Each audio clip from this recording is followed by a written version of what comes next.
Côté actualité financière, les dernières semaines ont été plutôt mouvementées avec la chute des cours des crypto-monnaies. Heureusement, fin mai, les marchés européens se sont nettement redressés, à la suite du rebond de Wall Street et des cryptocurrencies. Le mois de juin 2021 s'annonce haut en couleur avec de nombreuses introductions boursières et la publication d'indices économiques qui risquent de secouer les marchés. Vous savez que suivre l'actualité est essentiel pour être un trader gagnant. Pour vous faire gagner du temps, nous vous proposons une liste des événements importants à venir en juin 2021 qui vont avoir une influence sur les places financières. Les introductions boursières à suivre en juin 2021. Le marché des introductions en bourse, qu'on appelle IPO en anglais, a surmonté un marché en baisse fulgurante en 2020, pour rebondir à des niveaux jamais vus depuis la bulle Internet des années 2000. La liste des introductions en bourse à venir en 2021 est encore longue, car de nombreuses entreprises prévoient de faire appel à Wall Street et aux autres bourses financières pour obtenir les capitaux dont elles ont besoin. Depuis le début de l'année, on a déjà vu quelques très belles IPO. En février, les actions de l'application de rencontre Bumble ont grimpé de plus de 60% lors de leur entrée en bourse. En mars, la plateforme de jeux en ligne Roblox a enregistré un bond de 54% le premier jour de son introduction en bourse. En avril surtout, on a assisté à la plus grosse introduction en bourse de la high-tech depuis Facebook avec l'IPO de Coinbase, le site de trading en crypto-monnaie. Sa valorisation a doublé pendant la première journée, atteignant les 86 milliards de dollars.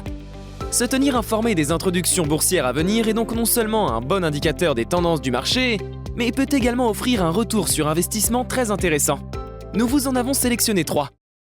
L'application de courtage en ligne Robinhood. L'application Robinhood a popularisé les transactions gratuites sur les actions.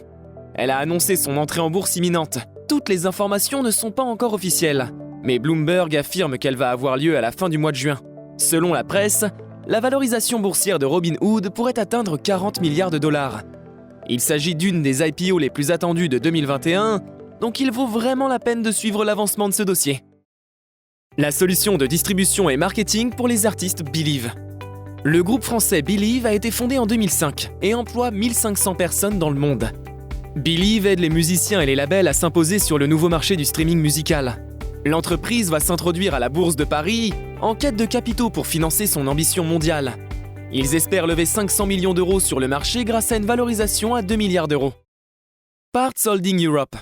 Parts Holding Europe, PHE, est le spécialiste de la distribution de pièces détachées automobiles en Europe de l'Ouest. Il détient Oscaro depuis 2018. Il vise une introduction en bourse avant l'été. L'entreprise a réalisé pour 1,8 milliard d'euros de chiffre d'affaires en 2020 et est présente en France, Belgique, Italie, Luxembourg, Pays-Bas et Espagne. Le groupe, qui se félicite de l'approbation de son document d'enregistrement par l'autorité des marchés financiers, vise une augmentation de capital d'environ 450 millions d'euros. Réunion G7, les ministres des Finances se rassemblent le vendredi 11 juin. Le G7 est la réunion des ministres des Finances du groupe des 7 nations réputées les plus avancées lors de sa création en 1975, à savoir les États-Unis, le Japon, l'Allemagne, la France, le Royaume-Uni, l'Italie et le Canada. Cette réunion a lieu plusieurs fois par an pour discuter de la politique économique. En tant que trader, il est important de porter une attention particulière à cet événement, car il peut apporter une nouvelle dimension au marché. Par exemple, en mars 2020, l'annonce de mesures coordonnées de la part des pays du G7 avait permis de rassurer les marchés financiers en début de crise du Covid. Les sujets prioritaires cette fois-ci vont être le climat, la reprise économique post-pandémie, la protection des emplois ou encore l'aide aux pays les plus vulnérables face à la crise sanitaire. Mercredi 16 juin, la Réserve fédérale américaine communique sur ses taux d'intérêt et ses projections économiques. La Federal Open Market Committee, FOMC, est un organe de la Réserve fédérale, la banque centrale américaine chargée du contrôle de toutes les opérations d'open market aux États-Unis. Ils sont donc chargés de l'achat et la vente des obligations d'État et toute opération servant à adapter la politique monétaire aux fluctuations du dollar. Ce comité constitue le principal outil de la politique monétaire américaine. Les rapports du FOMC, appelés FOMC Statements, passent en revue la situation de l'économie américaine. L'emploi, la consommation des ménages, le volume des crédits accordés aux particuliers et aux entreprises. Ils font un bilan du marché des emprunts d'État, les Treasury Bonds. Mais surtout, ils fixent le niveau du principal taux d'intérêt directeur américain, le Federal Funds Rate, dont dépendent tous les autres taux d'intérêt américains. Le taux overnight de crédit entre banques, les taux de crédit à la consommation, les taux des emprunts hypothécaires, etc. Une augmentation du Federal Funds Rate, hike en anglais, augmente le rendement des actifs américains libellés en dollars, et en tout premier lieu celui des bonds. Dans ce cas, les investisseurs achètent des US dollars et son cours s'inscrit alors théoriquement à la hausse. C'est ce qu'on appelle le bullish. De la même manière, une décision de baisse du Federal Funds Rate diminue de même le rendement offert par les actifs en dollars, et le dollar US part alors à la baisse. C'est ce qu'on appelle le bearish. Le rapport publié par la Réserve fédérale américaine inclut les projections d'inflation et de croissance économique pour les 2 prochaines années. Les vacances des places boursières en juin 2021.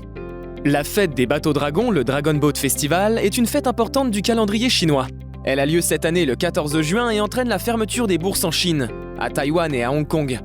Les bourses sont généralement ouvertes du lundi au vendredi toute l'année. Lors des jours fériés, les volumes de transactions sont souvent plus faibles que d'habitude. Ce manque de liquidité peut parfois entraîner une hausse de la volatilité.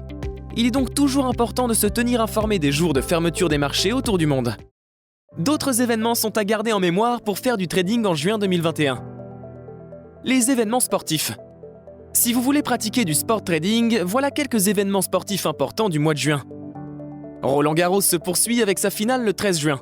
L'Euro 2021 de football débute le 11 juin. Le prix de Diane, course hippique, se déroule le dimanche 20 juin 2021. La fin de confinement et les marchés financiers. Le 9 juin en France, la poursuite du déconfinement permettra de voyager plus facilement et d'organiser à nouveau des grands événements publics. Ces mesures, ainsi que la campagne de vaccination qui se généralise, permettent d'espérer un effet d'euphorie sur les marchés. En conclusion, le mois de juin 2021 va être un mois très intéressant pour faire du trading. Les investisseurs vont probablement se laisser porter par l'euphorie provoquée par les campagnes de vaccination massive et les déconfinements. Mais il faudra rester prudent et garder un œil sur Twitter, notamment le compte d'Elon Musk.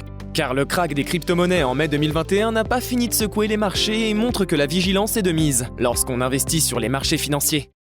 Vous avez aimé cette vidéo? N'hésitez pas à mettre un pouce bleu. Vous souhaitez en savoir plus sur l'investissement sur les marchés financiers? Nous vous avons préparé une formation gratuite qui est disponible en haut à droite de la vidéo et dans la description. À bientôt pour une prochaine vidéo.